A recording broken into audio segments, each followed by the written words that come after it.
شادی کے دوسرے دن میاں نے اپنی بیوی سے ناشتے میں انڈا کھانے کی فرمائش کر دی۔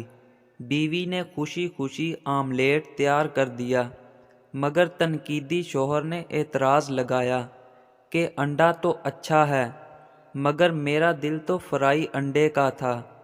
بیوی کو افسوس ہوا کہ وہ شوہر کی خواہش پر پوری نہیں اتر سکی۔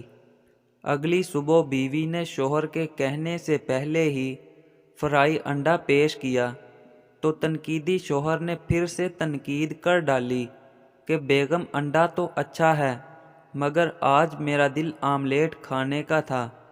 بیوی بیچاری پھر سے شرمندہ ہو گئی اور اگلی صبح ڈرتے ڈرتے آملیٹ اور فرائی دونوں انڈے پیش کیے۔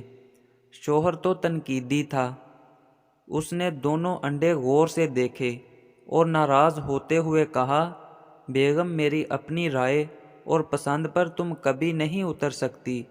میری رائے کے مطابق جو انڈا فرائی کرنا تھا وہ تم نے آملیٹ بنا دیا، اور جس انڈے کو تم نے آملیٹ بنایا اس کو فرائی کرنا تھا۔ ہمارے معاشرے میں ایسے بہت سے ذہین لوگ موجود ہوتے ہیں جن کا کام صرف اور صرف تنقید کرنا ہوتا ہے۔ وہ ہر عمل کو صرف اپنی نظر سے دیکھتے ہیں اور پھر اس پر بحث کرتے ہوئے اپنی ذاتی پسند ناپسند کی وضاحت کر ڈالتے ہیں جو کہ ان کی نظر میں حتمی اور صحیح ہوتی ہے۔ ایسے لوگوں سے بحث کر کے جیتا نہیں جا سکتا، ہاں مگر خاموشی ضرور اختیار کی جا سکتی ہے۔